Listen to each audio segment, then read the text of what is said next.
clear on what are our goals for today and what are our goals for the next 2 sessions that we want to have in Anaheim. So first goal is we want to educate community. We want to educate residents on what is taking place or what took place in terms of the Anaheim corruption from the lens of the internal investigation report that was recently released. We want to make sure that community gets this information firsthand, that you hear it, that you know what's in it, that you get also some education and awareness from some great speakers that have not only have they read the report, but these are folks that are very deeply rooted in Anaheim and Orange County and understand the complexity of some of the issues that are really shared in this report. So that's number one. Number two is we want to actually gather community input. Each of you should have seen a card on your seat. This is for questions. So we want to have a Q&A session right after the speakers, but it's important that we collect your questions. So make sure you write these down so we can collect those, and we'll ask those questions to the speakers here today, again, to gather input. The other way we're going to gather input is through a community survey. At the end, you're going to receive some QR codes for the community survey. It would be awesome that you could do it today, but if you cannot do it today, that you commit to do it at your home, and that you spread the word to other Anaheim residents about this survey. And it's again, particularly on what's taking place in Anaheim around the corruption and around the report. And then lastly, we want to create eventually a report out of all of these community sessions and all of the community input that we can gather to be able to share that with the city of Anaheim, with the mayor, with the council, and be able to share with them, this is what community is saying about what's taking place, this is what community wants to see.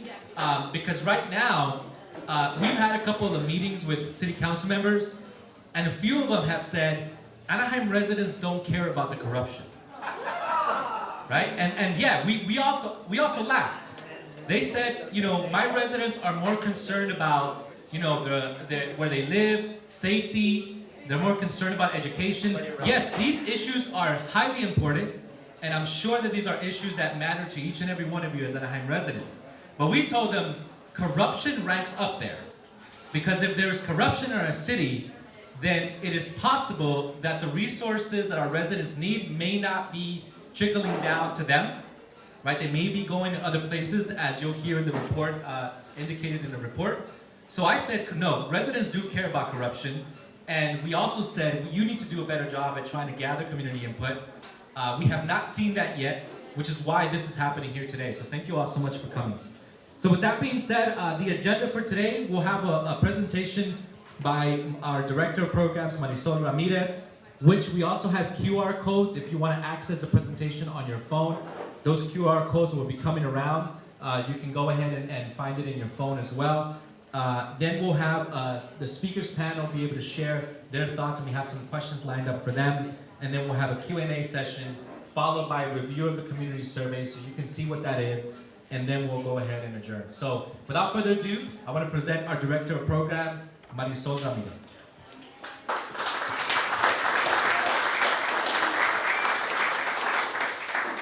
Thank you, everyone. Thank you for coming.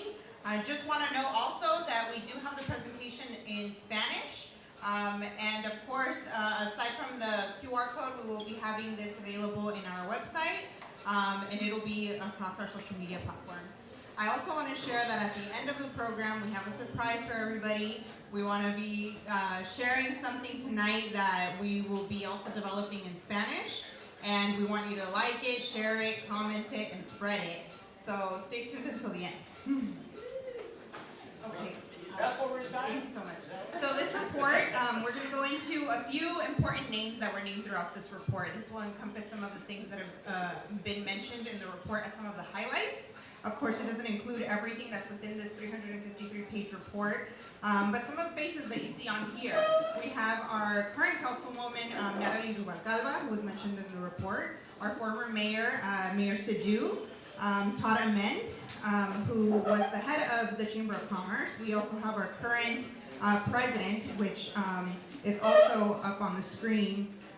We also have our DA, Todd Spitzer, among others that we'll be going into.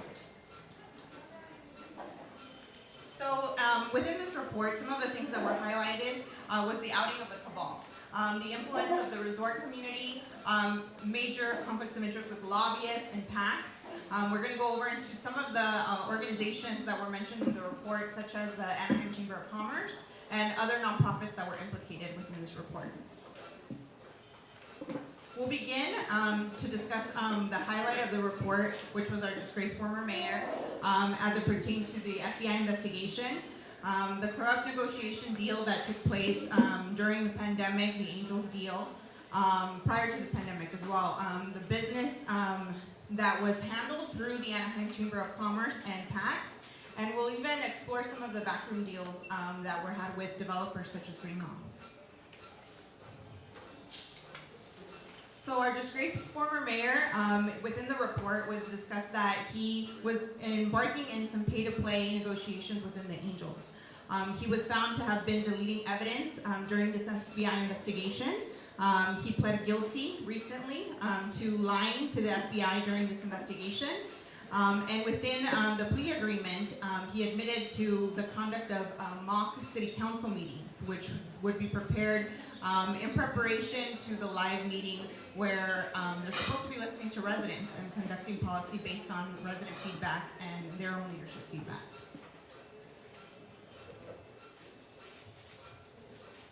So then we'll go into the Chamber of Commerce. So the Chamber of Commerce is a body that is comprised of local businesses. Its purpose is to support local businesses and provide and generate resources. The report, it describes it as a money laundering operation. This is Todd Ament, who was the former Chamber of Commerce president and CEO. He was one of the first that was brought forth and pled guilty to fraud charges. He was named multiple times during the corruption report. More importantly, he was in charge of diverting $1.5 million of COVID relief funds that belonged to the people.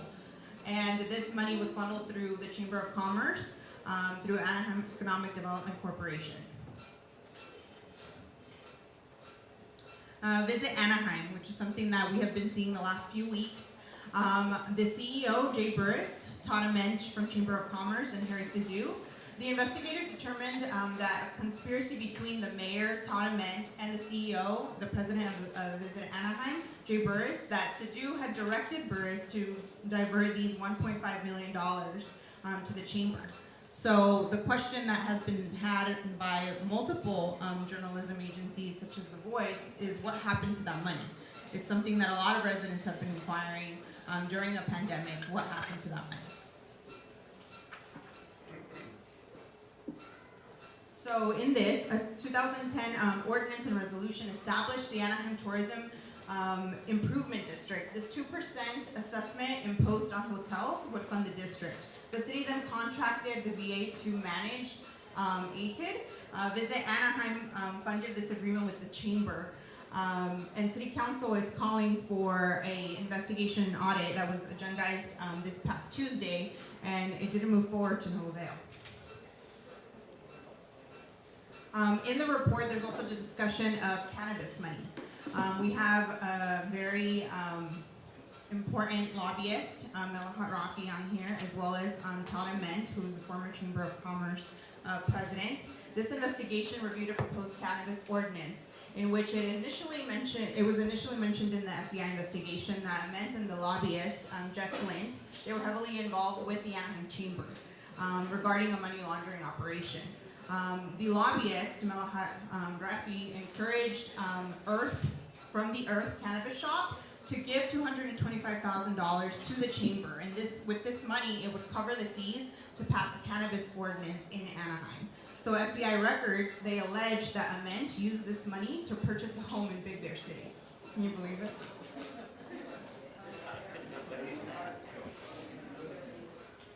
So the current chamber leadership, right? So Todd Ament pled guilty. People would think he's no longer the president, so the problem is gone, right? But now, the current president is Laura Cunningham. who was also named in the report. She was named in the report because she is now the current president, right? If you're not involved during the time of the investigation, you would assume I've got nothing to do with it, I will hand over information, whatever, I will comply. It was told in the report that after reaching out to her, she declined to turn over any records to the investigators. Another portion that was introduced in the report was Anaheim First. So Anaheim First was a proposed initiative led by Mayor Harris Adu. Its purpose was to invest $250 million into Anaheim's neighborhoods to do this over a decade's time. Resident input was collected for improvement projects, for infrastructure, safety services. This was backed by Visit Anaheim, the Anaheim Community Foundation, and the Chamber. Neighborhood Leadership Council, it was made up of local residents that across the board sat every district. And in upcoming, the next slide over, we'll have like an overview of who consisted and participated in Anaheim First. So here it's a little small. Again, you'll have a copy if you need it, but this is the breakdown of the representatives per district and what their roles were within each district. Now, the relation, right? In the last few council meetings, we've seen a relation between Anaheim First. This came out in the FBI report, and our councilwoman, Nara Rubalcaba. The investigators stated that Rubalcaba improperly took contact information that was collected by Anaheim First, and that this information was used to call residents to support her during her campaign. Rubalcaba, once elected, began directing staff to work with her former employer, which was the Orange County Business Council. The investigators wrote that council member Rubalcaba's direction to staff, it directly violates the city charter, where she attempted to influence and direct city staff to engage in operational coordination with the Orange County Business Council, given that that direction should come directly from the city manager, so overstepping. Rubalcaba casting doubt on the investigators. We saw this time and time again. Rubalcaba has been very critical of the investigators and their work. She's fiercely challenged the additional $750,000 made request by JL to conclude the investigation. And she accused investigators of trying to shake down the city for more funds. The original budget was from 1.5 to 2.5 million. Jim Vanderpilt is the city manager. He was hired by the council during a majority vote, and immediately this was made after the city manager, Chris Zapata, was let go. Zapata, he was fired during the pandemic in 2020 after he had questioned the VA's $6.5 million bailout during the onset of the pandemic. Grace Scepter, who is our current Director of Community and Economic Development, she was interviewed by investigators during this time, and she stated that Jim is a chameleon, and so he's going to adapt to the political environment. Mike Lister was also heavily mentioned in this report. He's our current Chief Communications Officer, and he has been our officer since 2015. It was said that he's made over $250,000 in total pay benefits, the very same year that the corruption scandal had kicked off. He was hired and represented well to defend the sale of the stadium. Him alongside other council members and staff members, they failed to report the malfeasance. City manager that talks about the retreat. So Vanderpilt described a shadowy hotel retreat that happened in December of 2020. Totteman's plan for the approximately $100 million in LPMR funds, 30-30-30-10. So 30% debt repayment, 30% community projects, 30% reserve restoration, and 10% would go to the chamber. Our district attorney, he has not really been around taking the lead. Our district attorney, the FBI investigation was made public at this point over a year ago, and Spitzer's office is still missing in action. The report ends with over 20 pages of suggested criminal charges for various people that were involved. Money laundering, racketeering, bribery, perjury, obstruction of justice, witness tampering, mail fraud, and violation of state's opening meeting laws. So who's on the current mayor's advisory committee? One of the first action steps that our mayor, Ashley Aiken, conducted was to establish an advisory committee that would advise her on how to proceed post this investigative report. She composed an advisory committee with a mixture of politicians and business leaders, also community leaders that have long advocated against this corruption, to discuss the findings of the report and work on a restoration and transparency improvement plan. Not much has been expressed regarding these meetings being held in public, and there's no clear way for residents to truly provide input. If you currently go to the website, there's no way to really see any information of this advisory committee meeting. It's left out organizations that have been calling out for corruption for years. In this next slide, we will see the current body of the advisory committee, which you will see here, Tom Daly, James Guziak, Paul Cott, Ed Lopez, Bobby McDonald, Ryan Ruelas, Loretta Sanchez, and our current panelist, Cynthia Ward. So what do investigators suggest that we do?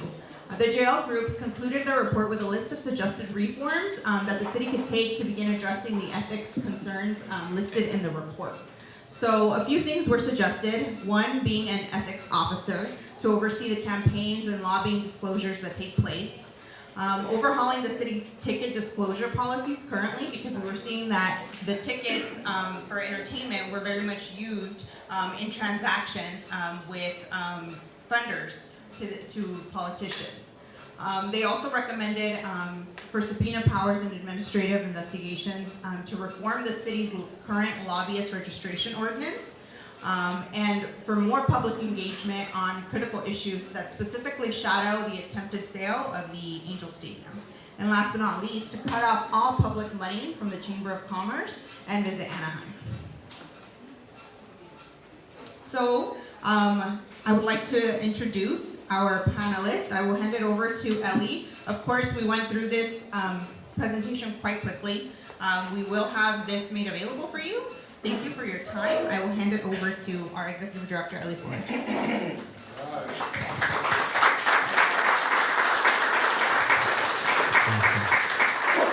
Give Marisol a round of applause. And I would say all of our core team, you know, as soon as the report came out, it was pretty crazy, right? Because like Marisol and I started texting each other and like, it came out. And then this was like late too. It was like 4 p.m., 5 p.m. It was really late. And then I was like, well, I guess I gotta get my coffee ready. And then got my coffee and we just started reading. And we went through this report. So I want to thank our core team for really helping to really just read it, digest it, what's in there. But I also want to thank the interpreters that are in the back for being able to explain some of this. And again, this is, si necesita interpretación en español, por favor vayan a la mesa de atrás. He visto que algunas personas han entrado. Si necesitan interpretación, por favor a la mesa de atrás. I've seen some people come in. I just want to make sure that if they need interpretation in Spanish, they go to the back. So with that being said, I have the privilege that we have a presentation that we share. This is an abbreviated version. We have an extended version, which you can also find online. A lot more detail than that. But we felt it was really important to bring in some of our leaders, right? You know, what I explained to them yesterday over Zoom, I said, your voice is very needed right now in this time, especially when we have a council that won't speak to us about these issues, right? A council that refuses to meet with community residents about these issues, has no plans to get community input. I just want to thank these folks that are here today, these leaders that are here today, because they're taking their time to be here. They know this is an important issue. So I just want to give them a round of applause for being here today as well.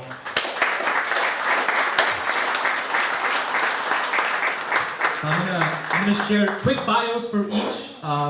We have our esteemed board supervisor, Vicente Sarmiento from District 2. And I'll give a brief about him. He previously, right, was a mayor of Santana as well, but also council member before that. You know, he's originally from La Paz, Bolivia. You know, immigrated here from Bolivia with his parents and two sisters. They arrived in Orange County in 1965, and they settled in Santana. So he is a Santanero all the way through. He attended John Muir Elementary, Sierra Elementary, Woodard Elementary School. He was accepted into UC Berkeley. That's where he met his wife, Eva. And after graduation, they continued their education. He went on to get his Juris Doctorate degree. Presently, he and his wife, Eva, live in Saddleback View neighborhood. He has lived in his home with his wife and his 3 children, whom they hope will learn the value of public service and contribution to their community. So let's thank Supervisor Sarmiento for being here. Also on the panel, we have our esteemed friend Cynthia Ward. She has spent the last 20 years advocating for transparency and accountability at the Anaheim City Hall. As an activist, she has fought against numerous special interests, including the Angel Stadium agreements in 2013 and 2019. Cynthia has also served as a policy advisor to the City Council member Denise Barnes, who is going to be joining this panel as well. So we get an awesome lineup today of all-stars. And now volunteers with the Mayor Aiken's recently formed Mayor's Advisory Committee tasked with counseling the mayor in an effort to reform corruption in local government. So let's thank Cynthia Ward for being here as well.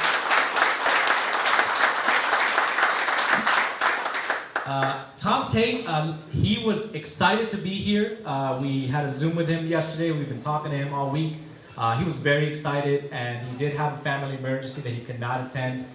So he wishes actually to speak at our next forum, which will probably be in about 3 weeks. So we'll send out that information, but Tom Tate will be here for that one, hopefully. But we have an awesome person who's subbing in and really needs no introduction, but I'm gonna read a little bit about her. So Denise Barnes, former city council member for Anaheim, and when she said she found that she had enough of policies passed by leaders. The policies that offering tax incentives for the construction of 4 diamond luxury hotels convinced her that she wanted to serve. And so we were just like, I know I wasn't here during the time that you served. I just heard so many stories about you and your leadership and your bravery on the council. So we just want to thank Denise Barnes for joining us today on the panel.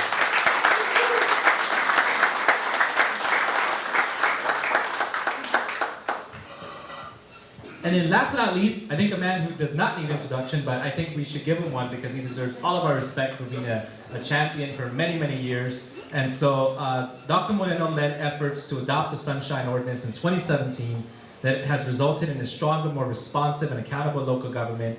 That same year, he also led the efforts for Anaheim to become a welcoming city that embraces the economic and cultural contributions of immigrants and newcomers alike. Dr. Moreno served as Anaheim City Council representing District 3 in North Central Anaheim from 2016 to 2022, having served as Mayor Pro Tem in 2018. Before joining the council, Moreno served his 2 terms on the Anaheim City School District Board of Education from 2006 to 2014 and served as president of the board twice. His work on council focused on ensuring local government worked for everyday residents and his district and across the city. He's currently an associate professor at the Department of Chicano Latino Studies at Cal State Long Beach, where he focuses on Latino education and policy issues. Please give a warm welcome to Dr. Moreno.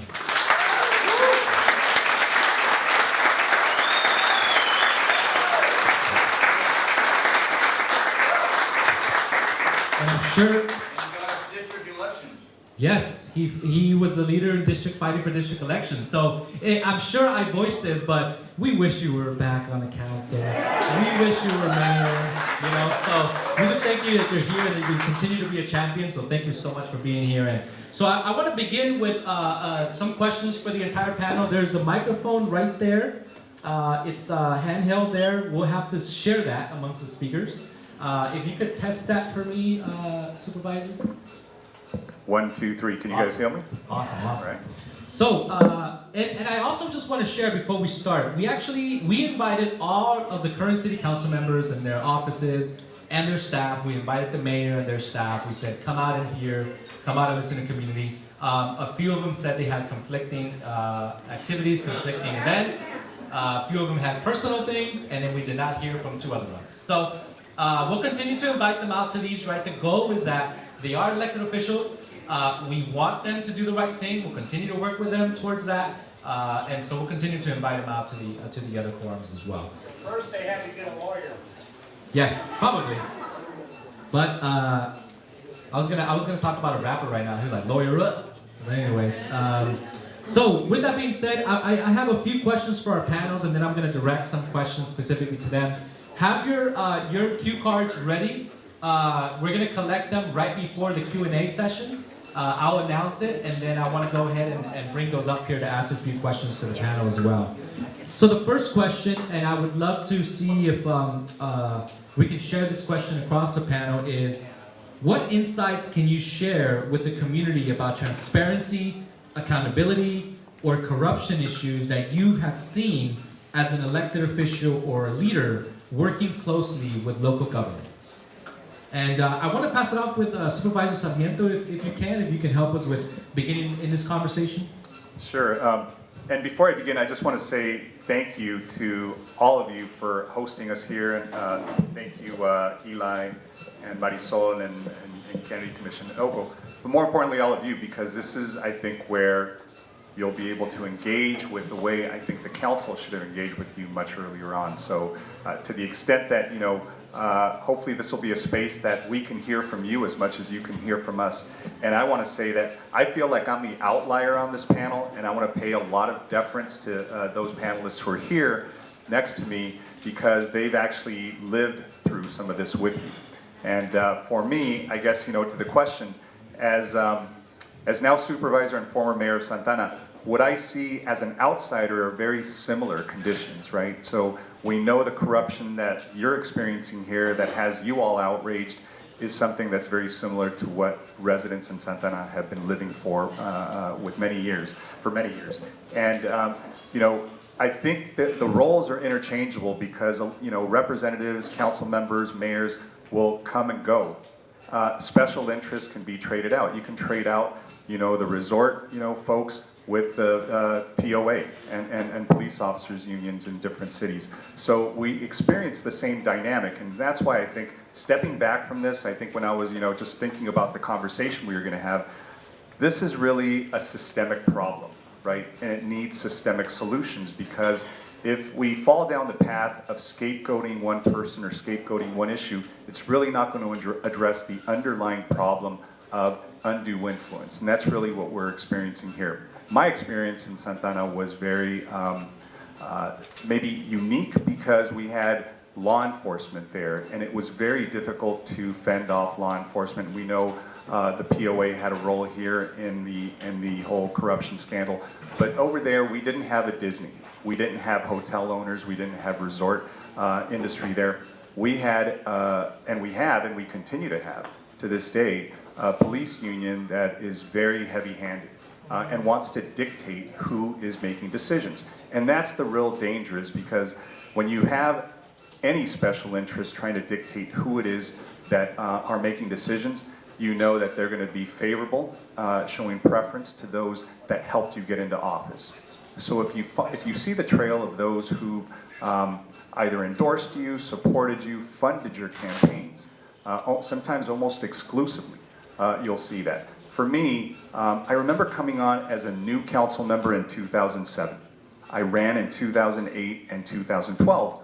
And I remember our POA was not all that involved. They'd give you an endorsement, they'd give you maybe a check for $500 or whatever, and you'd be on your way, and we weren't really getting in each other's way. We were, just respecting the role that the members had and respecting the role that the policymakers who the residents voted in had.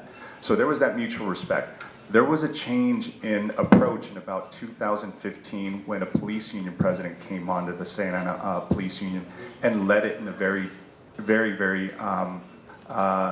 different way, right? And his agenda was to make sure that they fired the city manager, who would then fire the police chief, and then would give themselves an incredible raise, right? But those were agenda items that were very clear, and I remember because our former police chief, Carlos Rojas, sued the city after that. And so they had many of us on record. We went and were deposed and gave public testimony about what the exchange was. And the exchange was, hey, if you support us, we won't come after you. Or for those that were on that cycle, if you support us, we'll go ahead and help you with your campaign funding. So that was a really blatant ask. And so as a lawyer myself, I told them, look, that number one, that's extortion, that's coercion, that's bribery, all these other, violations of the law. And that's where we went sideways with one another. And so every cycle after that, they came after me in 2016. They tried to prevent me from becoming mayor in 2020. And then just recently, even though I had no jurisdiction over them, they tried to prevent me from becoming now supervisor.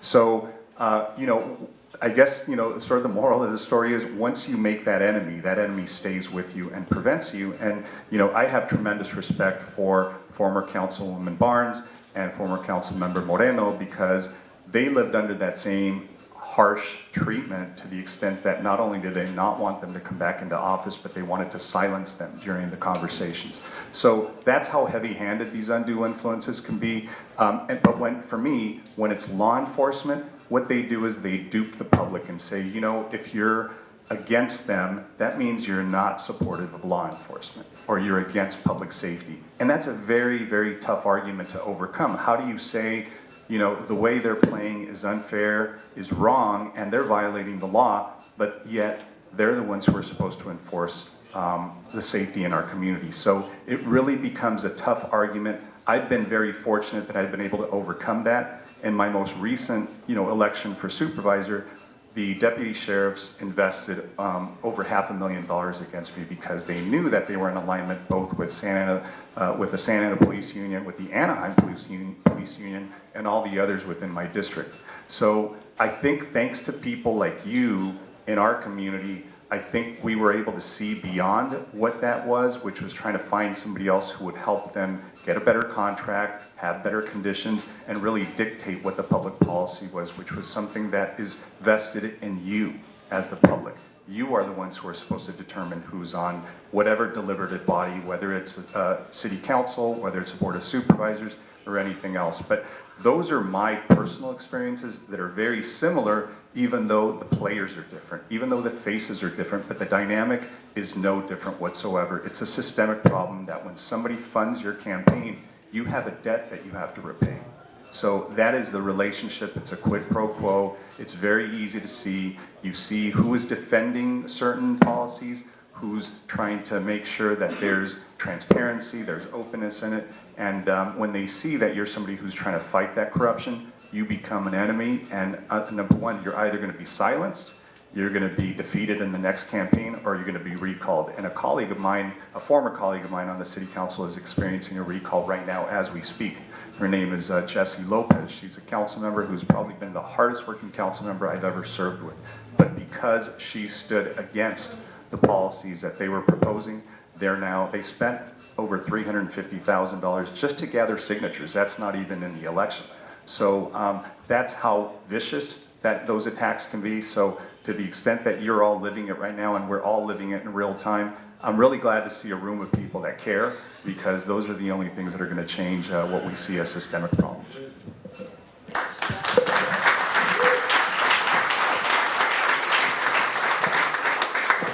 And yes, Cynthia, as someone who's been a leader in the city, I know you once ran, right, as a campaign in Anaheim, did not win, but nonetheless you continue to stay involved. So what are some of those issues of transparency, accountability, and corruption that you've seen, and maybe now, right, you continue to see in Anaheim, and maybe there's something that you can shed light on a bit differently, being somebody who's been more intimately involved with council members? So if you share some of that. Well, what's really ironic is that the supervisor, even though he's from outside the city, saw exactly the same thing that we have been living. And yes, we need to close loopholes. There's all kinds of regulations that are not being enforced, or there is no enforcement mechanism, like the Public Records Act that we saw violated so many times all these years, with deleting emails and using personal accounts that they didn't have to disclose that they were exchanging information with people they should not have been talking with. The enforcement for that is that a citizen has to file a lawsuit and take the city to court. Who's going to do? Okay, I was crazy and I did it once, but that's not something that a lot of people are going to do. And then even if you win, it's the city that has to pay the legal fees, and the violator walks free. Like Harry Sadu refusing to turn over those emails, and there's nothing that can be done. So there are a lot of regulations that need to be cleaned up. But ultimately, it comes down to culture. We have to change the city's culture. And laws and regulations are not going to do that. To be perfectly honest, I don't know how to do that. It's going to take wisdom far beyond what I possess. But we have to change the city's culture, because the reason Harry Sadu was able to get this far is a system that has been set up for years and years. He didn't come to Anaheim and invent this. He exploited an environment that was already in place. He just got really blatant about it. But the culture at the city of Anaheim had become just outright bullying, just mean-spiritedness. And if you're not on their team, they were going to crush you. It's not enough to just say, okay, that person disagrees with us, and we can have a debate at a council meeting, and everybody says their piece, and we go our separate ways.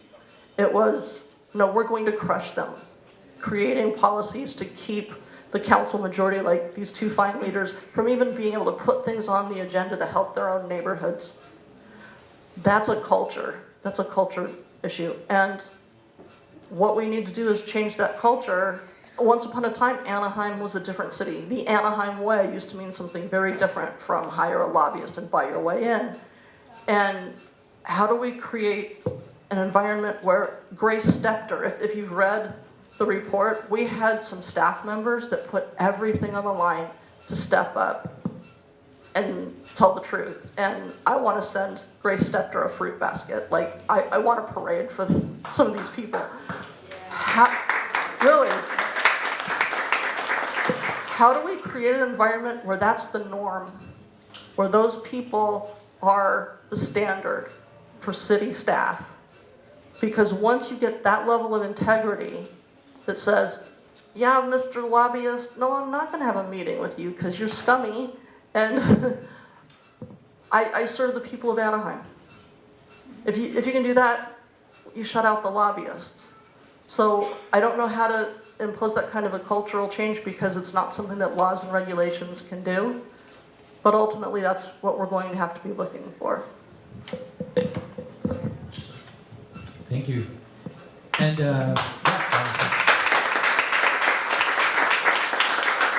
I had a question for Tom, and then it relates to this question, so I'll give it to you, Ms. Denise. The question was, in your time, in the past when you were on council, what are some of those issues that you saw being on council? Transparency, accountability, lack of accountability, sort of some of the things that Cynthia and Supervisor Sarmiento spoke about that you saw back then that are still there today. And I think some folks have shared already why, but your understanding of why that is. Okay, I want to just start that I had not known about district elections till 2016 when Abera first came on, due to, thank God, Councilmember Moreno pushing it through the city. So now my neighborhood would be represented. And so within the first month or two, when the mayor had implemented, you needed a third vote to get something on the agenda, not just a colleague, but another colleague, okay, that completely boxed you out. So that in itself led District 1 to not be represented. And how is that the democratic way? Did anybody push back? Did anybody get on a soapbox and go to the reporters and say, this is not right? But it continued. I also have to say that that then becomes the motto at City Hall: we have the votes. How would you like hearing that from your family? Well, we have the votes, Mom. You're going to do what we say. Very telling, very telling. And then I think the other one is that the public information officer was constantly reporting out, never notifying the rest of the council what was going on. I mean, honestly, I remember telling the grand jury, you want to know how I felt? Here's all the Register, the Voice of OC, the LA Times. Anything and everything I learned was through some other source. And I think we need to resolve that by having anything that goes on at anaheim.net or any kind of correspondence out to the public has to be initialed by every council member so that that is our voice. That is our approval. I mean, we have to be on board. If the right hand doesn't know what the left hand is doing, then you go out to the public and they say, Denise, what's going on? And I'm like, well, okay, what happened? And you're so embarrassed and so awkward. And then you feel like, well, what happened to the city manager really corralling this type of lack of communication, lack of transparency on the biggest sale of our city? This is just so telling when you go to other meetings with other city council members or other mayors and are going, what's going on in Anaheim? And you're really taken that this is our representation to the 10th largest city in the state. So again, transparency is a big definition, but it comes with a lot of action behind it. And then last but not least, don't be fooled by the Police and Fire Association. Oh my God. If you take a look at the flyers down at the bottom that say this is being paid for by this, or that phone call, really? Like, when did you sit in my neighborhood? When did you see what was going on? When did you hear of such and such? This is the kind of life you live through, going and challenging the system. And we all know it, but we all have to be in each other's arena and stay the course, learn who the candidates are, and for God's sake, vote. Vote. You have to learn the system and vote, and then come alongside, even if it's $1 or $5, I don't care. You have to have the money. You don't realize, but we had to put in our own money to get our own job. So that's transparency, but then these PACs come in, and you don't see Joe Blow next door gave such and such money to this PAC, and now you're really feeling the burden of that. So thank you for letting me speak. Thank you. Thank you, Denise.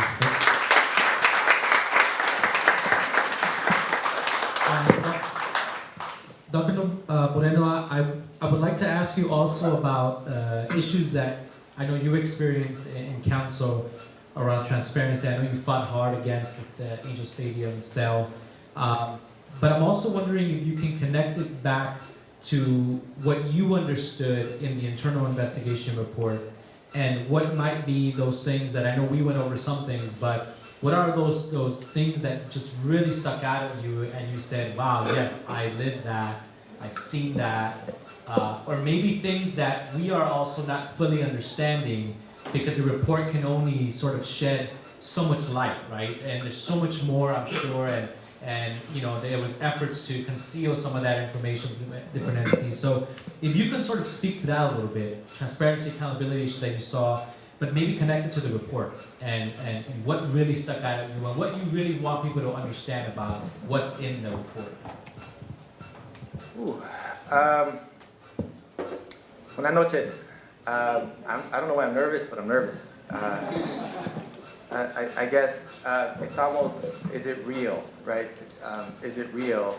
So it is extremely valuable and calming that there are residents and folks who shop and come to our city and who represent our city in multiple aspects and have been fighting are here. So thank you for being here to show that this really does matter. It's not just about corruption. It's about what we as a city now see as to why, with three what we call jewels in our city, the Disney Resort, the Honda Center, and the Anaheim Stadium, that our streets often look no different than our neighboring cities that don't have that. That we still only have one public swimming pool in the city of Anaheim. Santana has 5. That our libraries until this past few months, thanks to a budget last year after the scandal, that we were finally able to open up some of our libraries on Saturday. That our parks, while they get new equipment through Disney's charitable contributions in Kaboom, we didn't have staff to maintain them, to keep our bathrooms open. We left staff alone to deal with some of the most difficult aspects of our city, understaffed, under-resourced.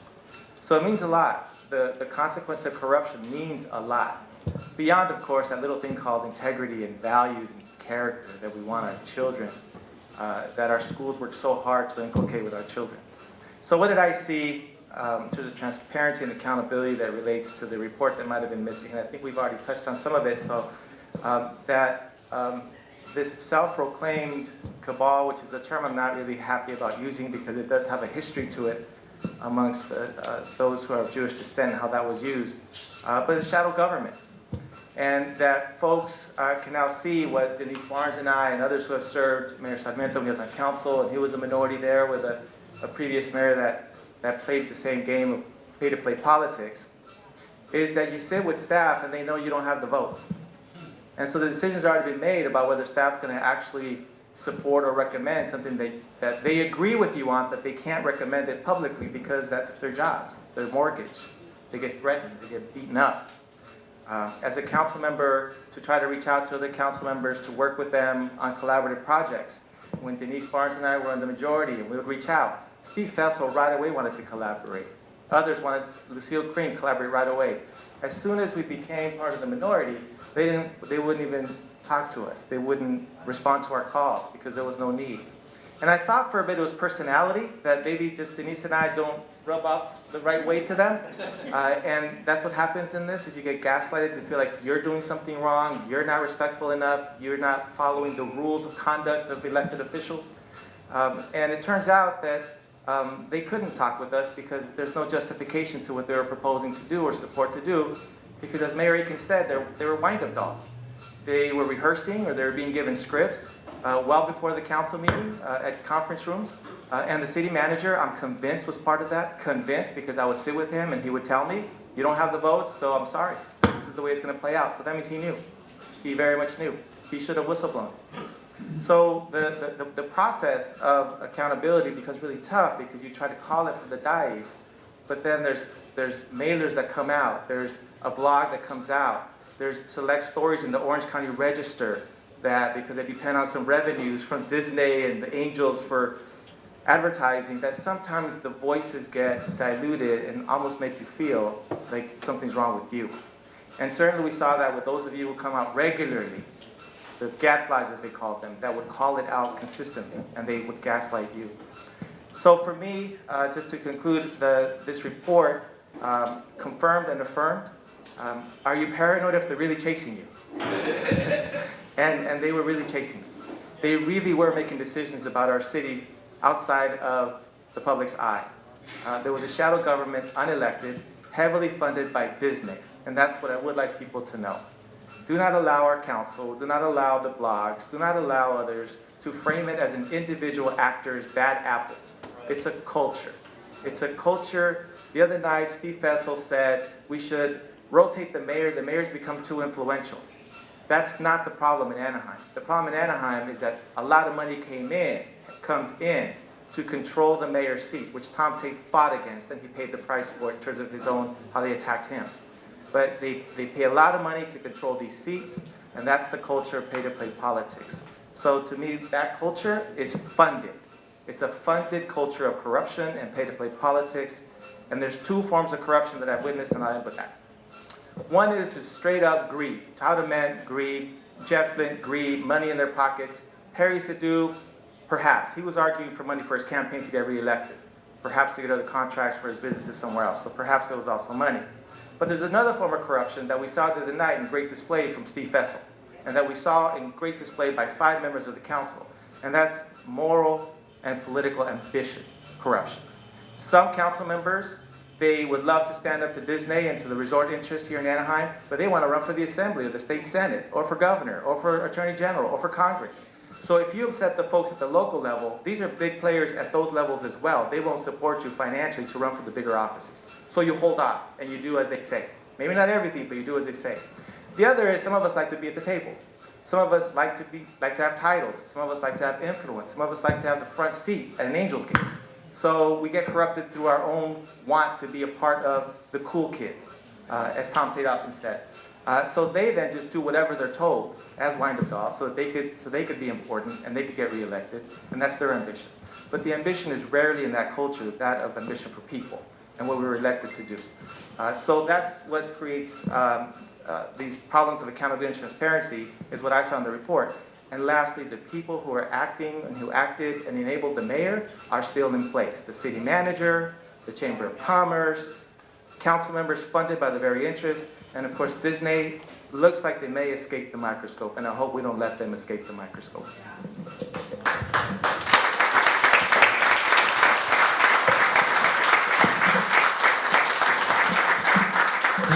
Thank you, Dr. Moreno, for always just simplifying, making it simple for us to understand. We really appreciate that about you and your leadership. And I want to turn over to Cynthia for this question, and then and just because we have a couple of, if you have your questions, we could have you go ahead, and a couple of staff will come around and collect those from you. So I'm going to get to the question of solutions in a little bit, because I do want to hear each of your thoughts around, hey, these are some solutions, some real, hey, may not be easy, but these are worthwhile pursuing. But Cynthia, I would like to ask you about the Mayor's Advisory Committee. I know you were invited to be part of this committee. We don't truly understand what the point of this committee was, because we were never talked to, or residents weren't really discussed to about these. And so I wanted to ask you, as you were invited to this committee, in your opinion, what can we expect from this committee? But what would you like to see from this committee? Being on this committee now, what could we expect, but what would you like to see? And maybe that's the way you can begin just sort of sharing solution a little bit. Okay, I absolutely understand your confusion about the lack of information, and I am neither qualified nor compensated to be out here as an apologist for the way that the committee was rolled out. It's not the way that I would have done it. And unfortunately, now there's this public perception of what the committee is that's become a scary thing, when I see it as a really great tool for change. And the minute it's not, you won't see my name on the letterhead anymore. But the committee is not an official arm of the city of Anaheim. It's not a regulatory body like the Planning Commission that has the legal ability to bind to the city. So you're not going to wake up some morning and discover that our committee has decided on this whole new set of laws and we're now living under them. We don't have that kind of power. It's an advisory committee. It's an opportunity for the mayor to be able to bounce ideas off of people that she thinks have a life experience that would benefit her in terms of getting some feedback. It's also an opportunity for her to expand her outreach. So that's one of the reasons I'm here, is she has asked us, go be part of the community, solicit input. She's one person in a city of 360,000 people, so if she can get us to go out and talk to our neighbors, and we've all got different social circles on the group, then it expands the level of input. It should be really clear that she has not pulled up the drawbridge. It's the same avenues for communication that were there before. Email, phone, coming to the public comments portion of the meeting, all those are still available. Anybody who wants to communicate can do that. She hasn't cut that off and said, I only do anything through this advisory committee. So it's an additional tool that's been layered on top of the communication that's already happened. And I understand that Accord has a meeting with the mayor coming up soon, and you might bring up some of those perception issues, because I spend half my time trying to explain what it is or is not, instead of trying to talk to people about what it could be. As far as I'm concerned, oh my gosh, it's been like 20 years that I have been fighting against, I don't like the word cabal either. I think it makes them feel too important. We used to call it crony capitalism or the kleptocracy. I want my city back. I started out in historic preservation, and when you dig into the stories of the people who sacrificed everything to build Anaheim, you get deeply protective over the legacy that they left. And I don't want to see that squandered by leaders in the future who are lining their own pockets. And if I have a chance to participate in those answers, I'm going to jump in. And having been inside City Hall and outside of City Hall, I think I've got some ideas to share with the mayor. Oh my God, I just went completely blank on what I was about to say next. But, it's not going to be perfect. Let's be really clear about that. We are a city of 360,000 people. There is no way we're going to make everybody happy. And maybe we come up with ideas that Accord loves, and then it turns out some other group doesn't. Somebody's going to be angry somewhere. What I'm aiming for is better. If we can get something better tomorrow than what we had today, that's worth my time. And better means we've acknowledged that change needed to happen, so the next change gets a little bit easier. So I'm going to ask you all to just be patient with us. There is no model for how to do this. Have you ever heard of a city having, Bell is the worst city I can think of, and they were nothing in comparison to what we're dealing with in Anaheim. It's horrifying. So be patient with us. Trust that there are people there that want to have your back, and we want to hear from you and hear your input. If there's something that wasn't in the JL group report that you want us to know about, I'm here, although I ran off without any business cards, so we'll figure out how you can reach me. But we should also maybe add the word yet to some of our statements. There aren't public meetings scheduled yet. Laws haven't been passed yet. I know it feels like it's been a long time, it's been a month, but it's taken years to put this corrupt system into place. And the most obvious answers often run up against federal, state, and local regulations. I hear people say, fire everybody. You know how many federal labor laws would be transgressed by that? So the obvious answers aren't always doable, but be patient with us, and I think we're going to get there.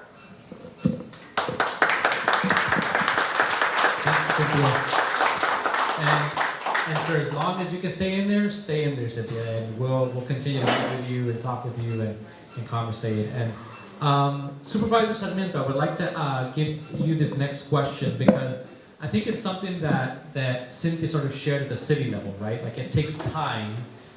There's different levers to how to fix things, right? This wasn't overnight that it took place. And so we've received a lot of questions from our residents around the county. It's Anaheim is a city inside of Orange County. And the questions that we've received that we would love for you to shed some light on is, what is the role of the county when it comes to issues of potential corruption in one of its cities? What can Orange County do and not do on this matter? If you could shed some light on that. Yeah, thank you. And so before, just to clarify, as I'm learning my district, which includes a large part of Anaheim, which the demographics and the challenges are really similar to the city that I governed over for many years. Even though I've been a lifelong resident of the county, living in Santana, I know their issues intimately well. I'm getting to know yours, and they're very similar, right? So I know that the harm that's been caused has harmed those that need it the most, those that needed the resources the most. So it's unfortunate that we're seeing that, you see certain neighborhoods are the ones that are going to suffer a lot of what we saw, diversion of funds going elsewhere when they should have gone to those neighborhoods that needed them during a really, really difficult period of the pandemic. So that's what makes me most angry, I guess, when you think about that. But I think there's a non-quantifiable cost that goes to that. Like, you can't put a price on that breach of public trust. But looking at this, for me, now being at the county, what I see is that there's very limited authority that the county has over the 34 cities within the county. Right? There's a limited nexus that there may be something through the district attorney's office that can be done, and I think it was highlighted in the presentation that there's been silence, right? And there's been limited activity, limited voice from his office. And I did speak with him, and I said, many of my constituents have come to me and said, well, what's the role that you can play? And it's interesting because if you look at what the previous district attorney and maybe now the district attorney said, is we don't want to be anything like Los Angeles. We're Orange County, we're very different. But if you look at what's happened in Los Angeles, and I think somebody mentioned Bell, and what you saw with former supervisor and council member Ridley Thomas and Jose Huizar and all of the others, we're looking very similar to what's happened there, right? So I don't see the outrage, unfortunately, that we see at other crimes that are being committed, because this is a very profound crime, right? These are things that people are going to spend time in jail for. This isn't just, an ethics violation. This isn't something that you're going to have to pay a fine for through the FTPC, which governs elected officials' behavior. This is going to be federal time that people have served, that will serve. So I guess when I was looking at this at the county's model, and I've only been there for 8 months, but what I see is that number one, the only authority we have over the district attorney is over his budget, right? His policies are ones that he dictates on his own. But we certainly have the ability to solicit a response from him. And what he had told me is that the city had waived the attorney-client privilege so he could review the report, and it's still pending. It's been pending for a long time, so I know at some point you have to make a decision. The good thing is that we have a friend in the Attorney General who's been responsive to what's been going on here, and I think that their office is probably going to move quicker than we are. The county also has something that, and this is kind of the point of what we do and what the county can do and what the city can do, is the county has an ethics commission, and it also has an Office of Independent Review. The Office of Independent Review is supposed to oversee the district attorney's office, the sheriff's department, probation, social services, and the public defender's office. And these look good and they sound good, but what I've been noticing is that they're not well funded, they're not well staffed, they have very little authority, and if you look at what the Ethics Commission has for the county, they have no subpoena power. There's no inherent subpoena power that they have. That sits with the Board of Supervisors. So the Board of Supervisors has to delegate that authority to the Ethics Commission. What that does, I guess, is that as you go through, as a community, and you go through and you talk about solutions and what sort of systemic changes you want to make, be careful with the window dressing. Be careful with saying, we're going to have an ethics director, or we're going to have, sunshine policies, because if you don't give them authority and power and autonomy, which is the most important thing, autonomy means that you all dictate, not the electeds to handpick people to go on those boards and commissions to oversee. You have to really be, as diligent as you possibly can, as challenging as you possibly can to make sure that those positions are held by people that are not going to be influenced. Because anytime you have that, you're gonna fall short of those. So those are the things, I guess, that I would say as you go through, solutions. And one change that I saw, and I think some of the stuff that was, some of the proposed considerations, I guess, remedial and corrective considerations that are being looked at, I think they're fine. I think, they make sense. But there's one profound change that needs to be done, which is campaign finance reform. That is really the only thing that is going to change all of this. And so there's a difference between campaign finance reform that is focused on disclosure versus recusal, right? When you say campaign finance reform, you can disclose where you received contributions or donations, but to recuse yourself means that there is a conflict of interest that prevents you from voting on an item that involves somebody that's given your campaign money. That's the real difference. And if you can you know, and the latter is a really difficult one to get adopted. Unfortunately, we have a U.S. Supreme Court that said that it's okay for there to be, you know, independent expenditures and political action committees that can continue to donate because that's that's somebody exercising their First Amendment right. But what that does is that completely taints and makes it extremely difficult for that person to be objective. And I think once somebody receives that much money, they're inherently tainted from the process. So to the extent that that would be the, you know, hopefully the change that could be sought, that would make the systemic change. But unfortunately, short of that, I think that we're going to be dealing with a system that's been really supported from the very top, from our Supreme Court, and said, you know, this is the way our government functions. This is the way our representative democracy is supposed to work. But we know, and we all are living with the flaws of that system. So. Thank you, Supervisor. I want to pass this last question to. I want to pass this last question to Denise and to Dr. Moreno, and then we have already some public questions lined up. So I see some really good ones that I would love to hear your thoughts on. So the final question for both of you, right? I really want to get to your ideas, and I think you've already said some of these around solutions, right? Your ideas on some of the more immediate things that need to happen and some of the more long-term things. I know, Denise, you talked about the culture of Anaheim that needs to change. The how we get there is something that I would definitely love to learn more about. But the question is really around, you know, what are those policies? What are those practices that Anaheim should enact in order to rid Anaheim of the current corruption and any future corruption? And I know Supervisor Sarmiento, you know, talked about one of them, right? Campaign finance reform. Can you share something else that that maybe hasn't been talked about yet on this panel that you feel is important for the city, and maybe Cynthia, as she's sitting here taking notes, for her to take back to the mayor, right? And to say, hey, Mayor, I heard this, and this is an awesome thing that we should really pursue and push on. So if you can share that, and then we'll go over to Dr. Moreno.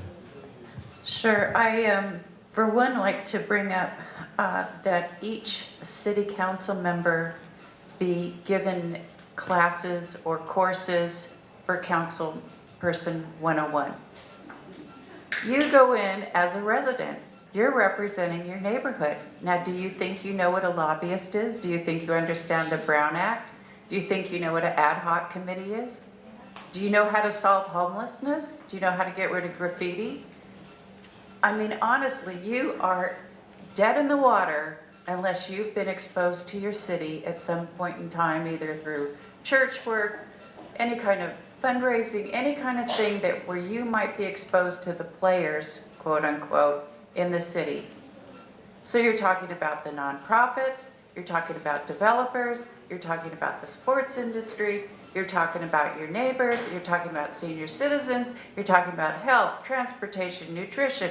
Oh my God, we've all seen what has finally hit us in the face during COVID. We need our city. So you can't have 7 people on the dais that don't know squat. You have to have a heart. You have to dig deep. You have to make sure I'm the person that will take that heavy lift and move it up. And you can't just take time. You have to have that aide on board first day and not less than that. And if you don't have 1, you might have 2 or 3.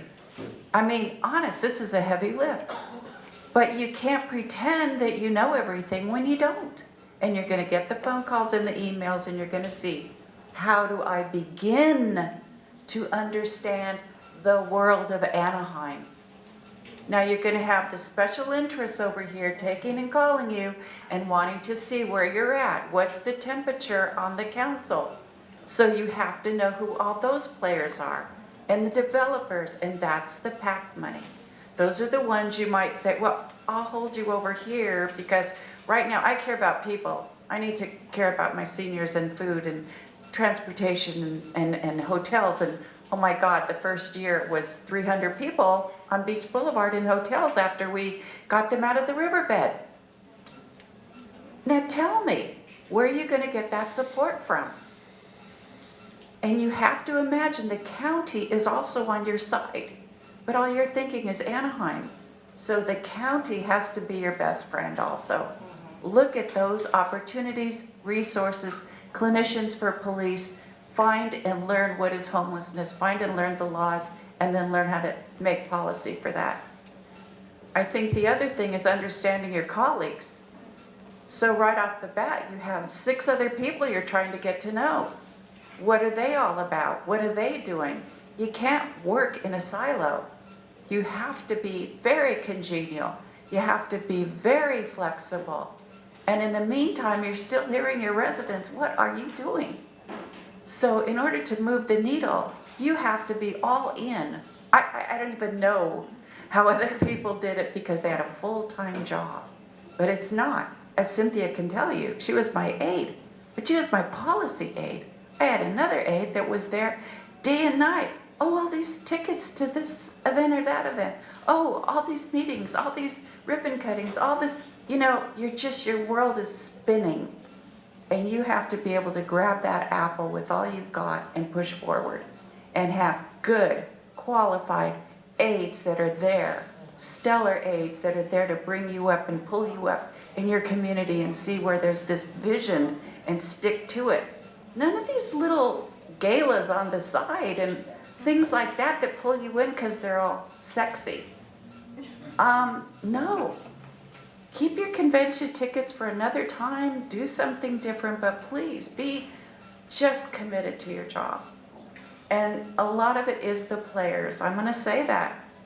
It is the Tautoments, the chamber. It is the other outside lawyers that come in and try to influence. And there's some good ones, though. There's some very good ones that will be honest with you and actually see a hotel from a mom and pop and bring it to your attention. This is good for your district. Or this is a good, smaller independent company that's coming in. But you have to do your homework and you have to have the support. Thank you. Thank you.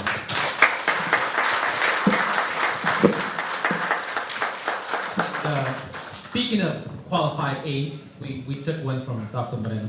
She's our director of programs now. I know it was not a good look for starting a relationship, but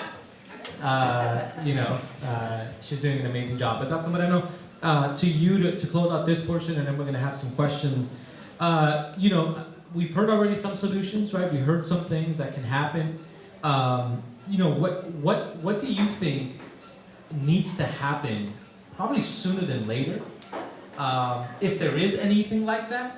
And if there's not, then can you shed some light on some solution, policy, practice change, something that we can really rally around and push on as residents and as organizations? Marisol and Karen Romero Estrada and Yuri Acevedo, Sal Figueroa, Jackie Rodarte were aides that worked through my office, and absolutely second the notion that you got to have folks that are with you that are skilled and caring and impassioned about doing things right and for the right reasons and the right way. Even if you don't agree, we would have some arguments amongst ourselves about some of these policies. But I have 2 things that I'll share in that. One of them is going back to culture, and we often say that in a democracy you get the government that you deserve. I mean, after all, we do vote. And while money has a huge influence in that, we do vote. We do have a choice at the end. Albeit as masked and as manipulative as the money is, it's hard to discern who are the good people. It's hard to discern the way that money gets influenced. So I think for me, from the council side, I would ask our council colleagues, the council members that are there and the mayor, is what I would say to folks regularly about accountability towards me and towards us is just govern the way you campaigned. If you knocked on my door to get my vote, knock on my door to ask me what I think about an investigation. But they refused. It seems that once they stopped campaigning, they no longer felt a need to talk to people. But we're going to see them again in 2 years and in 4 years. So I asked the mayor and the council, why are you not coming out through this ethic of what you said to people of why you sought their vote? Even if it was $500,000 funded by the resort, you still said to people you wanted to create a government that was responsive. And they're not doing it to this point, at least yet. But it's sad that we're a month in and not yet. Then they wait a month to knock on our doors and send us flyers. The other one is the ethic. And certainly for me and the struggles that we had there, you just have to keep reminding yourself that you lead with your heart, you act with your mind, and you speak with your spirit, with your soul. And that's what allows you to stay clear of whatever influences may have supported your campaign, because you're leading with your heart. You have 100 seniors who come to you and say, they're raising our rents $500, $600.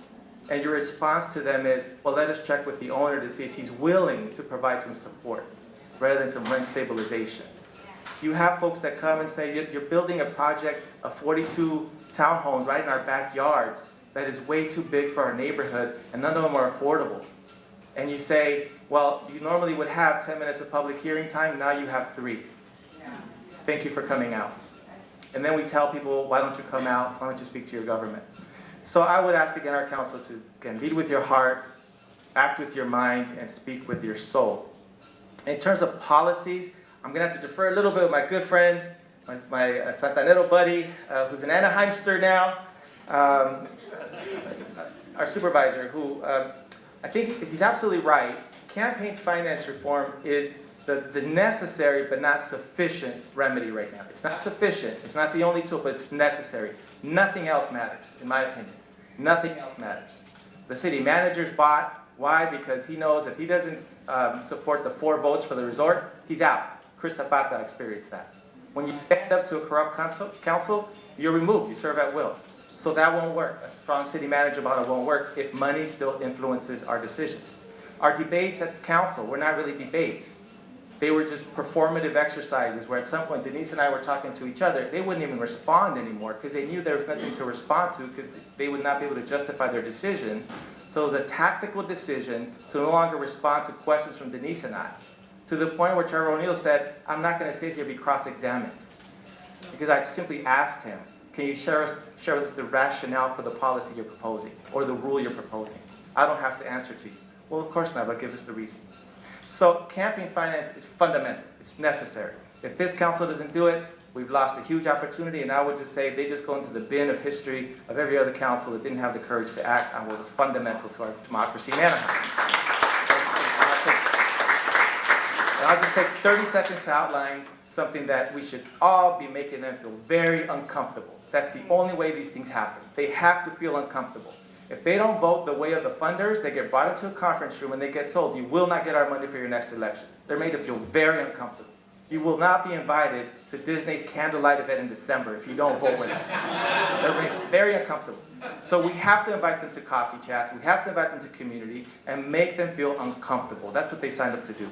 Campaign finance, 4 elements that were already introduced to our city council in spring, early spring of 2019, agendized it. Denise Barnes seconded it, and they tabled it, saying Sadu, O'Neill, Fessel, Kring, and Bradman said, we already have enough transparency in campaign finance reform in the city. That's what they said. They tabled it. When we were able to bring it back, we reintroduced it, and we had 3 votes, but we tied 3-3. 1, you cannot vote for any item of interest to anyone who donated to a PAC that supported your campaign. That is not in violation of the Supreme Court, according to our city attorney. The PACs can still raise their money, they can still fund whoever they want, but if they do, they can't vote on your stuff for a year. That's fair.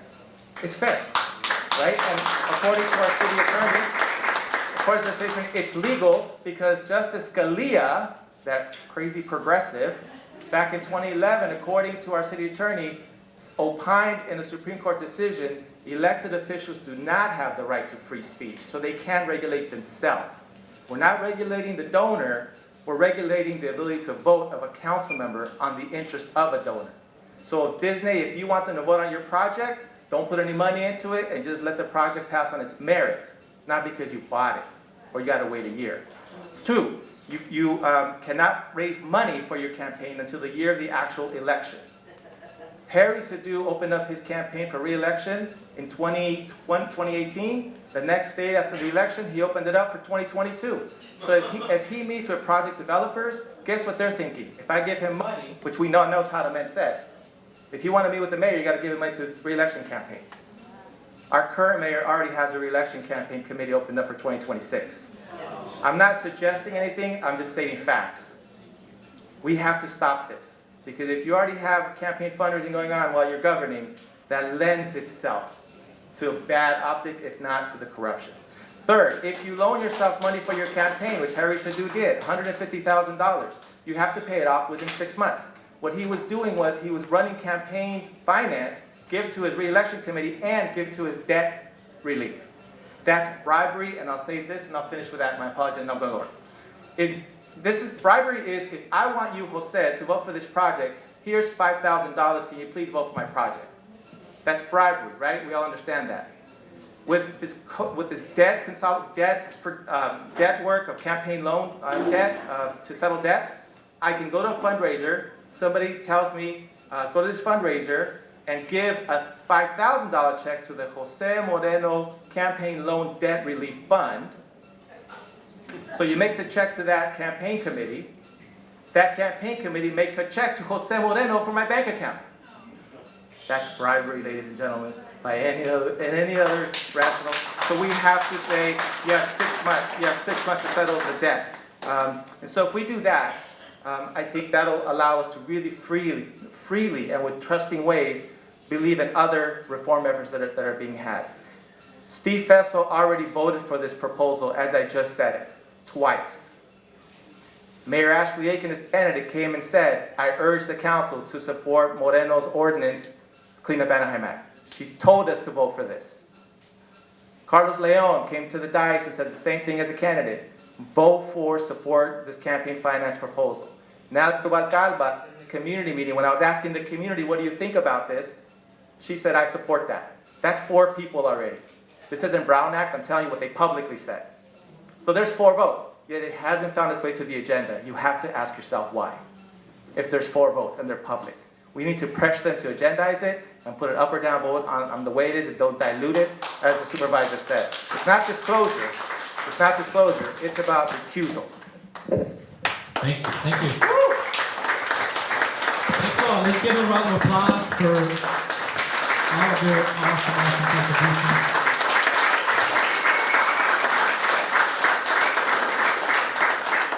So I have a few questions and a few minutes. I'm going to rapid fire this. And if you can answer this question, raise your hand so we can get you the mic. Not everybody has to answer each question. I'm going to try to get to as many of these as possible. So let me start with, this has to do with, let's see. I'm going to start with an easy one. How about that? This is actually from a high school student. I'm a senior at Anaheim High School. What can young people do to hold our elected officials accountable? So I'm wondering if anyone could take this question on. I'll take it. Yep, go ahead. Vote. Seriously, all of the money that's out there, they're trying to buy your votes. The first time that an election comes out the way they don't want, because voters start reading the mail and start going, oh, this was sent by the SOAR Coalition? I know who that is. I'm not voting for their candidate. They'll stop putting the money into those races, at least for a little bit until they figure out how to get around it, because they always do. But vote. Pay attention to the mailings. Pay attention to where it's going out, especially from, the public safety unions. Everybody says, oh, they're the heroes, fire and police. No, it's a public safety union that takes over half of our budget. Do you think they don't have a stake in who is getting elected? So that's number 1, vote, pay attention.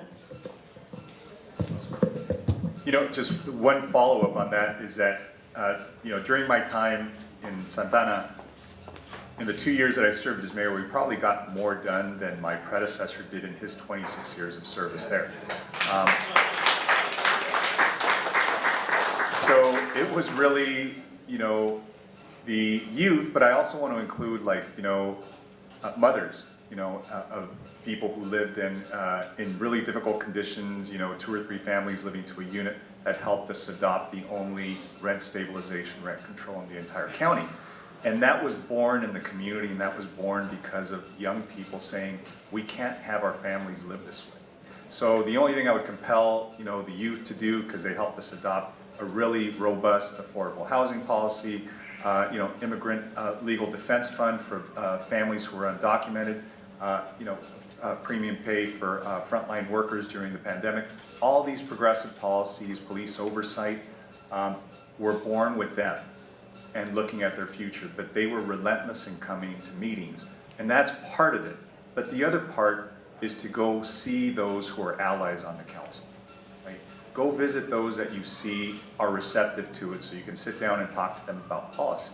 And I think when you look at a young person in the eye and you realize that they're fighting for their futures and they've dedicated time that they could be spending anywhere else, because at 17 years old, to be able to do that and say, this is something that's important enough that I'm going to give up my evening, I'm going to give up my time, it really is a compelling argument for many to make. So I hope that the youth here, and I'm sure there's plenty of youth here in Anaheim that are as strong as the ones in Santa Ana, who made a change for their futures, and I'm really proud of them because I see them now growing up to be those advocates leading organizations on their own. So hopefully that's something that dynamic we can see here too. Thank you, Supervisor. Along with that, a question that I think is connected is that I'm going to put these two together. So elections cost so much money. What do you advise someone who wants to run for council next year or maybe beyond that? Maybe they're 18 right now, or they're they're 16, and like, I want to make a change, right? What is your advice? And I know this is probably a big loaded question, right? Because there's so many layers to running. But let's just say somebody has a desire because they see what's happening and they want to run. What do you advise them? What do you tell them? What do you tell a person like that? And whoever wants to answer, we can pass the mic.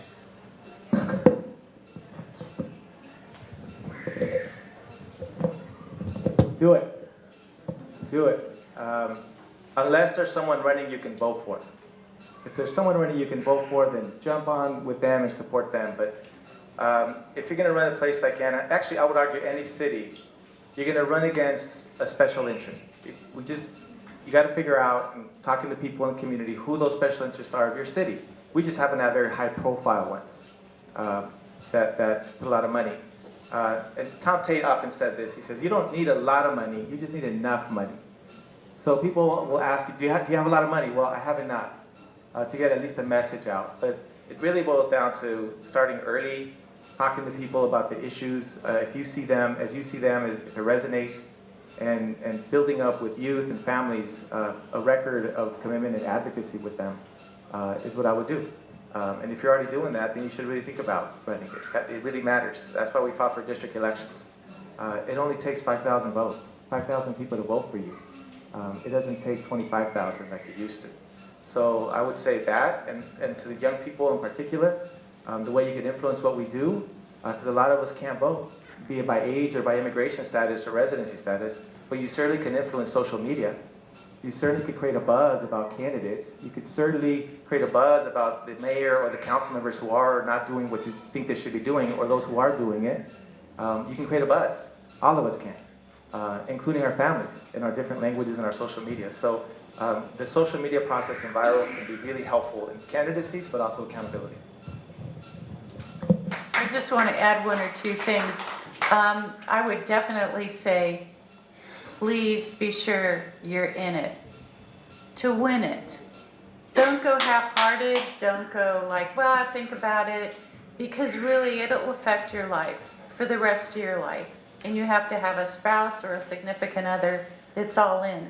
But I would say the sooner you start, find out from other people, even ask them, do you think I have the stuff, the right stuff?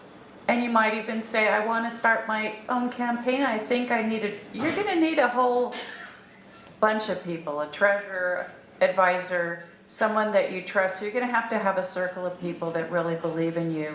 And I mean that, believe in you. If you're going to have a crowd of people say, Denise, really? Are you sure about that? you know what, just toss them aside. The route you're going is up. And you gotta get in that plane and go. And there's nothing just gonna stop you. And get a good campaign manager. Love you, John. Thank you. We have a few questions about this, and this is specifically to the free gifts in Anaheim. And so I'll ask this question, and maybe this is something you could take back to the mayor, but should all free gifts and event tickets be barred from the city staff and elected officials? I believe this item could be given to nonprofit groups, youth groups, and senior groups. And the other questions sort of allude to how this is also a way that there is some of that, behind the scenes sort of pay for play happening. So your opinion on should this be barred from city council members either entirely, or should it be routed to just nonprofit groups, youth groups, and senior groups? If you could shed some light on that. I had a few questions on that. Who are you asking? Anyone that could answer that question about the gifts. Okay. Just very quickly, I think there's been a lot of talk about being more transparent about reporting where the tickets are going. I think there needs to be more access about the tickets themselves. And we saw so many cases where the nonprofits have not reserved tickets. They're not using all of them. And so we were scrambling to try and give them away, and looking through the lists of people that volunteer for the city and saying, hey, do you want to go get it? Go see an Angels game, trying to not give them the special interests. But to maybe create a system where you could put your name in to City Hall, and if a ticket comes up that's not being used, you get it. And that way, they're not only limited to the circle of people that our elected officials know. I think I just want to say, if you look at my record, it was always scouts, church people, anybody who was a volunteer across the city. There's retirees, people that worked for the schools that retired and they're deserving. Anybody in the military. Oh my gosh, the nonprofits across Anaheim are tremendous. And those people get a thank you, but this sends them over the top. Even somebody's 100th birthday or 75th birthday, you're allowed to ask for those from your city council person. But like Cynthia said, did you know that? Did you know that at all?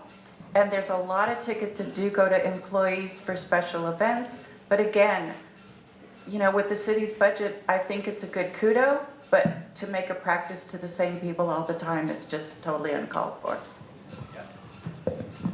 So this might sound strange for me. I use the tickets for myself sometimes. You work hard, you're part-timers. And if you have access to something that provides a little relief, I don't have a problem with that. What a lot of folks don't know is that if you use them yourself, you have to report it. Either you pay the face value or you report it as income, which means you pay taxes on it later and it gets publicly reported. A lot of folks don't know that. It's not just... what's happening and what does need to happen is that there are council members who put the ticket under somebody else's name and then they go with them. So it never shows up, right? So that leaves us up for a lot of corruption, I guess unethical behavior. I'm comfortable with the policy as for the most part. What I heard Cynthia say is a great idea. It's like Broadway in New York. You go to a certain spot, and if there's tickets available, you get them really cheap because there's seats available. So something like that would be really helpful, I think, for our city. But I do think that most of us, even some of the ones who are struggling in their ethics, for the most part, do try to give them to nonprofits and to other folks. I try to hone in a lot on communities that normally wouldn't even get access to council members to even know that you can go to a game. I would ask people to identify people in the neighborhood who did an act of kindness, give me their names, and we could do that, right? But it does take a lot of work to distribute these, believe it or not, because it's a lot. But I would certainly favor some kind of regulation and oversight to make sure that it's not being abused, for sure. But I do think those are public stadiums. They should be accessible to the public. Thank you. I know when I heard about that, I was like, man, I missed the Aventura concert. I should have asked. Banda MS, should have asked. Biggest fundraisers were Dodger tickets. Dodger tickets. Hey, so Let me, because I want to make sure that we finish on time, I'm going to end with this question, and this might be Supervisor Sarmiento, you might help shed some light. Anybody can shed some light on this. So the report alleges a lot of crimes, right? Alleges crimes that took place. So we certainly have an Attorney General that can possibly look into something, but we also have an Orange County District Attorney. How do we, like, what do we do as residents to move our district attorney to act, to do something? In your opinion, now being on the Board of Supervisors, like, how do we get the district attorney to just pay attention and want to do something about this? Put a TV camera in front of them. Put one of these microphones down. What I was going to say is that I think that's what the frustrating part is about just government, right? Why aren't more people as outraged as all of you here? And especially, you know, those who hold offices, those who are at all levels of government, right? Because again, as we were listening to like some of the stories, I've been on a minority vote, but seeing how silenced, you know, the council members were when they were on there, it was so blatant and obvious that that should have been red flags before any investigative report was ever done. Everybody knew what was happening. And I know that there's probably very little solace they have in saying, well, we've been vindicated, right? But no, I think the worst part of it is that nobody was coming to their aid. In other words, that was the moment for the district attorney, oversight agencies to say, this is a problem, this is serious. There's obviously a reason why, you know, duly elected members of the council are saying there's an issue. So for me, I think with the district attorney, I see a lot of outrage. I mean, I know we just had a shooting in South County, and it was at the Cook's Corner, right? And we know that there's been a lot of robberies and, you know, at different stores and property theft, and none of those are good, right? None of us want to see that in our community. But there's such outrage at that, and I just don't see the outrage here. So that's the worry, because if you look at it, this is more profound than that. This is really stealing the public's funds and the public trust. And those breaches really have no remedy. It's just something that you can hold folks that are responsible and hold them, you know, to the law. And I think that if you're a district attorney, you are responsible for what happens here locally. So that's what's unfortunate about the fact that this has now had to go to the Attorney General, because the Attorney General oversees the entire state. But unfortunately, you know, we haven't had any action, and I guess it's the same thing I think that was said by, Dr. Moreno, is that people have to be made to feel uncomfortable, right? And those questions have to be asked, those questions have to be, posed, because they're fair questions. This isn't an unfair question to ask and say, why didn't our chief law enforcement officer that's supposed to make sure everybody is behaving ethically and legally not doing anything or saying more? And then we have to find, because, you know, we're all elected officials, well, who funded those campaigns? So there's always a trail back to who funded everybody's campaigns. So that's where the tricky part is, because it's not an appointed position, it's an elected position. So those positions fall under the same flawed system that we're all talking about, that a lot of times you have people who fund your campaigns who are going to make it very difficult for you to do anything that's going to be contrary to those interests. So I would just say sessions like this are really important, because they will gain traction.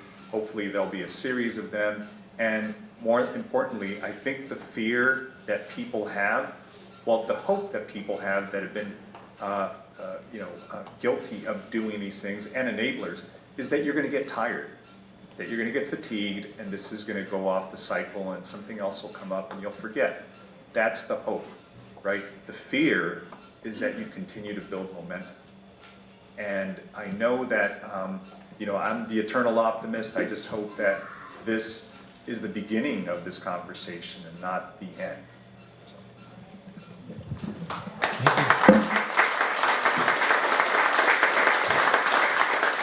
Thank you, everyone. Oh, go ahead. I'd like to take a shot at that question. Really important question. Super important. And one that has raised a lot of eyebrows and certainly concerns with me and some of the folks that I run with, as we say.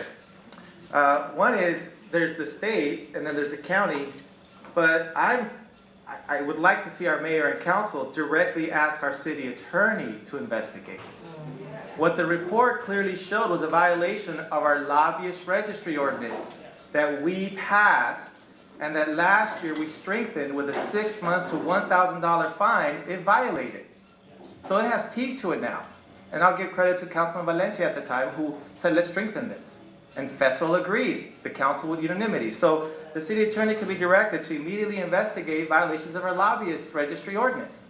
He hasn't been asked to do that, at least not publicly. The Anaheim Stadium lease, we now know the mayor should do in the plea agreement, gave documents violating closed session negotiations. The city attorney publicly said last year, if it's found that he did that, we could nullify the lease reinstatement and get our stadium back fully in control of it. Why hasn't the city, the mayor and the council asked the city attorney to investigate that? The report and the plea deal suggest that the city manager and the public information officer at best violated the trust of our city and at worst violated laws and ethics and policies of our city by participating in Brown session events and not communicating with council what was happening. Why can't the city attorney be asked to investigate them? And I agree there's rules, laws, and protections, rightfully so. The council could put them on leave pending an investigation. The city manager should not be in control of our budget, of our policies, and overseeing our city. Right now, he has to be investigated and cleared if he did nothing. And then third, we know through Harry Sadu, through the plea agreement, we know, I certainly saw it, and I called it in my last part of the term, what Jesse Lopez called out in Santana, that city council members are providing information to police union and fire union about negotiations regarding the labor contract. The city attorney should investigate that. That's a violation of closed session. The city attorney stood really strong in accusing me of it, and I did that in a court proceeding. But we know it's happening daily, and these contracts get bigger and bigger because our poor staff try to negotiate, but council members, and we now know the mayor used to, leak all the information to them so they knew what the best offer was going to be. So those 4 things can be investigated right now if our mayor and city council direct the city attorney to investigate these things. We don't have to wait for the county and the state. Anaheim can do it the Anaheim way. We can do it. Thank you. I want to end this portion with thank you everyone for sending your questions in, and our apologies that we can't get to all of them. I want to end with these 2 quotes, one in Spanish and then we have one in English up there. So this was from one of our folks here. Corrupción tiene que ver con los valores y aquellos que no tienen buenos valores se venderán a cualquier precio y se olvidarán de a quién representan. Tenemos que escanear muy bien a los candidatos para elegir a los incorruptibles. This one in English is, all of this should prompt a strong, frank community conversation. If that is missed, then Anaheim taxpayers truly have wasted the $1.5 million it cost to produce the investigation. And that was by Norberto Santana Jr. So I want to thank our panel today for all of your wisdom, knowledge. Thank you for being here. I want to, before we leave, I want to make sure to bring up our community organizer, which is actually one of the responsible persons for getting a lot of people here. She's in the community day in, day out. I want to introduce to you all Mariana Angeles, who will be talking about our survey. So Mariana Angeles, our community organizer. Hi everyone, my name is Mariana and I am community organizer for CORE. Thank you so much, all of you, to be here. My English is not enough, but I tried my best. So we have these surveys on the table. Please fill it out. Yeah. And we want to hear your opinion about this. So don't forget about these surveys. Thank you. So we have a survey on paper. Before you leave, we have a survey on paper. We also have QR codes where you can fill out this survey on your phone. So you can do it on your phone, or we have paper in the back.